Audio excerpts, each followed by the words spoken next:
I don't think that the Lord and all of his disciples could have stopped the Lakers.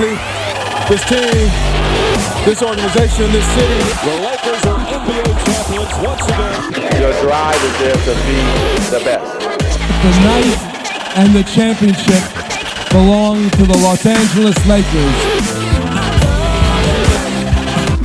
You're now tuned in to the Lakers Source Podcast. What's up, everybody? It's your host, Rance G, with the latest edition of the Lakers Source Rumors Rundown for Wednesday, June 21st, 2017.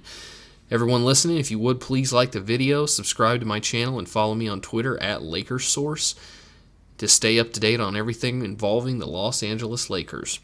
And today has the world, at least the Lakers world, on fire. We made a trade.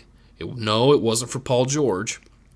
We traded Timofey Mozgov's horrible contract, D'Angelo Russell, to the Brooklyn Nets, and we received a first-round pick, 27th overall in this year's draft, in Brook Lopez. This has the Lakers fan base split 50-50 from what I can tell, at least through Twitter. A lot of people like the trade, a lot of people hate the trade. I'm going to go ahead and break down personally how I feel about it. I love it. D'Angelo Russell wasn't necessarily going anywhere with the Lakers. I know I'm going to catch a lot of heat for this, but I mean it's the truth. He couldn't play defense, and honestly, I have a problem with people saying that this is Magic's fault or Magic just made a huge mistake, blah blah blah. No, Mitch Kupchak made a huge mistake. Mitch Kupchak's the one that signed Timofey Mozgov to the worst contract in the NBA. That right there, that contract alone, pretty much handcuffed us for the next 4 years. Now that's not the case. We now have flexibility to actually go after star players in the summers again, even if we had to give up D'Angelo Russell. Also, another thing you can blame on Mitch Kupchak, that D'Angelo Russell was not Kristaps Porzingis. We could have very easily taken Porzingis, not signed Mozgov, and this never would have happened. We'd still have financial flexibility, and we'd have a surefire star in Porzingis. So, that's how I look at it.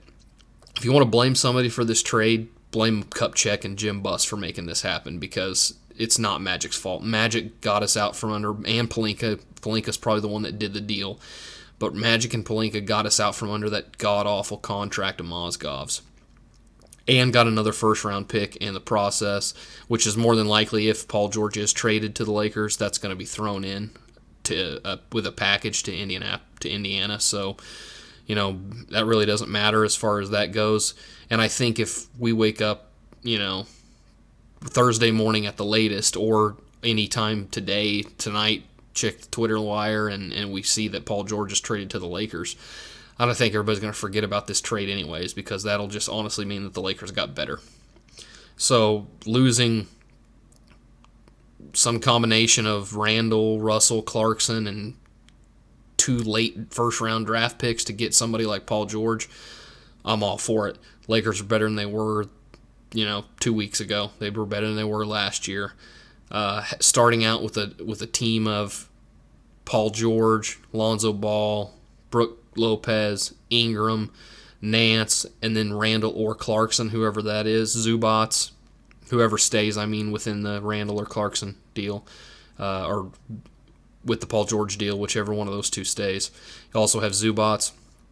We'll be fine. We'll be better than we were last year, and that's all that matters. I know people wanted to wait and trust the process and all that stuff, but we had no idea if D'Angelo was ever going to be a star. He couldn't play a lick of defense. I liked D'Angelo. I liked his confidence when he was, actually looked like he was trying to play or putting his full effort out there. He couldn't play any defense whatsoever. He seemed to have an issue with leadership, as Magic and Luke Walton have said over and over and over and over and over again, that we needed a leader. And from people that I've talked to, Luke Walton wasn't a big fan of D'Angelo Russell anyways. He didn't feel like he could be a pure point guard. He didn't feel like he could run the offense properly. He felt like he was had a bad attitude, couldn't really be the leader that the Lakers needed. Where have we heard this before? Byron Scott. Was Byron Scott wrong? I don't know. A lot of people blamed Byron, and I was one of those people that really blamed Byron for being too hard on D'Angelo, but actually, when you come to think of it now, when you hear Luke, Magic, all these other people aren't sold on D'Angelo. Maybe it was D'Angelo. I wish him the best in the future, and if he goes and averages 30 a game, 25 a game next season for the Brooklyn Nets, then maybe we can talk about it being an awful trade then. But if D'Angelo Russell doesn't average at least 20 points next season on that awful Brooklyn team, he's not going to, ever, in my opinion. He's going to be able to jack up as many shots as he wants on that team next year. And if he's not averaging 20 a game, 5 assists, 5 rebounds or better, he is what he is. He's just going to be a solid player. He'll never be a star. So, that being said, right now, going into Thursday, the Lakers have 3 first-round picks, the 2nd overall, the 27th overall, and the 28th overall. And like I mentioned earlier, I expect that to be traded for Paul George. Right now, the rumors are that the Lakers are at a standstill with Indiana, meaning they're both kind of, playing who's going to blink first. Indiana's trying to hold out, and they know the Lakers want Paul George, so they're trying to get as much as they can for him, which I don't blame them. And then at the same time, the Lakers aren't going to cough up anything crazy for Paul George, although I do not like hearing the rumors that the Lakers contacted Sacramento to trade the number 2 pick of ours to Sacramento for the 5th and 10th pick. I liked that trade whenever we had the young core we did, and Paul George was never in the picture. I did like that trade because we need as many good players and chances at stars as we can, even if we have to draft them first. But now that Paul George seems to be like something that's probably going to happen, and that we have Brook Lopez now, and people are going to make fun of me for that. The fact is, right now, Brook Lopez is the best player on the Lakers. You can crack jokes on him and talk about his foot and whatever you want to say, but the facts are nobody on the Lakers averaged 20 a game last year. Brook Lopez did. Not only that, Brook Lopez made 134 threes last year. D'Angelo Russell made 135. Let that sink in. I said that on Twitter earlier. So, we've got a stretch 5, which we've heard Magic talk about several different times. The new NBA needs a 5 that can actually hit a jump shot. I think Brook Lopez will be a much better mentor for Zubats than Mozgov would be. So, with that being said, I don't like the idea of us trading the 2nd pick for the 5th and 10th. What the rumor is, we would then trade one of those picks, the 5 or the 10, and the 2 first-rounders and a player for Paul George. I feel like that's too much. I feel like it's totally fine to give the late 2 first-round picks, Clarkson or Randall. That's it. That's all I'm really willing to give up. I would even trade, if it would have to happen, I would trade Nance, Clarkson, and one of those first-round picks for him. But that's about it, because I think as cool as Nance is and a good a guy he is and a great guy to have in the locker room and his defense and his dunking ability, Nance, he is what he is. He's a good defender. He's a good role player. I think he could be easily replaced, and I think Clarkson's 25 years old already, and he is what he is. He's not really going to get any better. The only thing he can improve on is his defense and maybe his three-point shot, but Clarkson is what he is. He's not going to suddenly become, an all-star caliber player. He's already 25 years old. Look at he's 3 years older than Giannis Antetokounmpo, so do the math. So hopefully we'll see by tomorrow that Paul George is in a Lakers jersey, and all this blows over, and all these people that are criticizing this trade to Brooklyn for D'Angelo and Mozgov, that'll be completely forgot, and people will be excited and ready for Lakers basketball. Then compound that with adding Lonzo Ball on Thursday. This week, the Lakers will have added Lonzo Ball, Paul George, Brook Lopez. I don't think we could complain as Lakers fans. If that's what the Lakers team looks like on Friday, especially if we can somehow keep Randall, and we're looking at a starting 5 next year of Lonzo, Ingram, Paul George, Randall, Brook Lopez, that's a team that's going to compete for the playoffs. No, we're not going to compete for a championship right now. But at this point, who cares? We got to start teaching these younger guys. We're not going to be trading all the young guys. Everybody acts like we've traded all the young guys already. That's not going to happen. We're trading a couple of them, sure, but that's what you got to do. We got to get a mixture of veterans and young guys. That's just how you win in the NBA. Back in '99, when the Lakers, before they went on their first three-peat, and Kobe was young, Shaq was still fairly young. Derek Fisher was young. Devin George, I think, was on that team. We had a lot of young guys. What we had to do was get some veterans, which were Ron Harper, the Brian Shaws.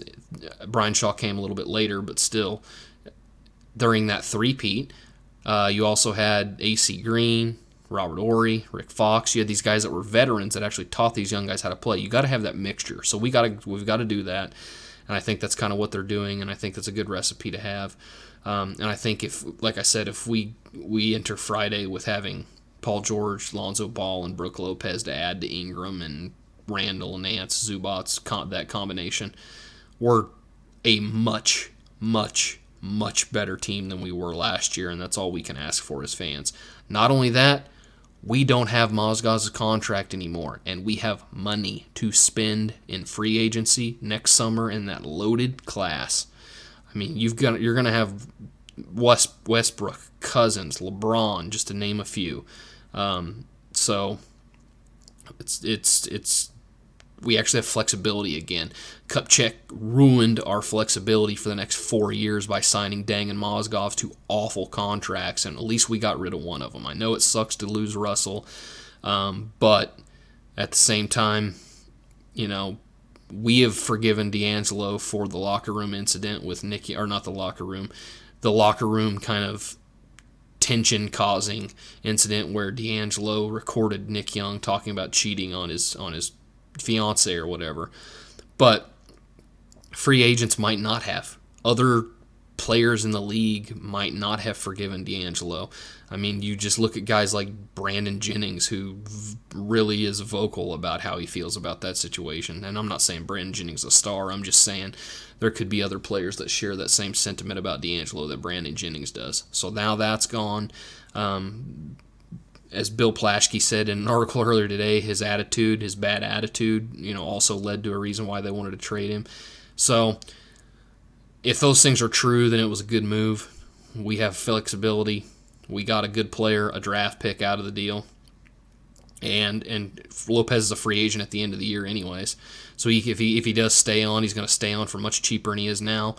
If we are able to sign a couple stars, we can re-sign Lopez and go over the cap by having his rights already. Or we can sign him to a much cheaper deal if we get, whoever, a combination of a couple of those guys. Have Paul George already, hopefully, or wait till next summer to get Paul George, and also have him team up with a Westbrook or a Cousins or a LeBron, which if it's Cousins, obviously Lopez won't be there, but still, you get the idea. We can actually have two stars on our team now to mix with the young guys like Ingram, like Nance, like Lonzo Ball. Lakers are going to be fine. We're going to be good. Everything's going to be okay, especially if we all, see in the next couple of days that Paul George is coming. Lakers Nation will be excited. We'll be happier than we have been in the last few years, and the rebuild will be sped up a whole lot. And I know everybody keeps saying that, it's going to be 3 or 4 years before Golden State loses anyways. We don't know that. You don't know how that works. Klay Thompson could decide he wants his own team next summer and leave, or Draymond Green, or we don't know what could happen. You never know. Injuries could happen. God forbid injuries happen to players, but they do happen, and you never know what could happen. So if the Lakers are plus we got to start getting chemistry. If Paul George is going to come next summer, get him now so they can start building the chemistry with the team, and start really helping these young guys learn. Like Paul George training and working out and practicing every day with Brandon Ingram. Do you realize how much that's going to speed up Brandon Ingram's development? Brandon Ingram is going to be twice the player he was before Paul George as soon as Paul George gets here, just because of Paul George practicing with him every day. That's another thing people need to realize. And that's the same thing with Zubats. Now that Zubats has a real offensive threat like Brook Lopez to teach him. I know Brook Lopez isn't a great rebounder, but he is a good offensive player to teach him. These guys got to teach these guys, and they've got to have good mentors that are actually established players in the NBA, that are respectable players, not old guys like Deng and Mozgov, that are just role guys, good locker room guys, whatever you want to call them. We need some actual real players with some skill to teach these young guys. So that's my take on it. we'll see what happens. It's going to be crazy leading up to the draft Thursday. A lot more rumors. It's rumor season. Like I said, it's a rumor cane season. So it's going to be really crazy these next few days. Just stay tuned in to Lakers Source, and I'll keep you updated on everything that's going on. That about wraps it up for today. If you would, please like this video, subscribe to the page, follow me on Twitter at Lakers Source. If you guys got anything to add or want to comment on what's going on or what could happen or what you're hearing, anything like that, just go ahead and send me a message on Twitter at Lakers Source or comment on this video, and I'll get back with you and we'll chop it up, talk Lakers basketball. Until next time, love y'all. Peace.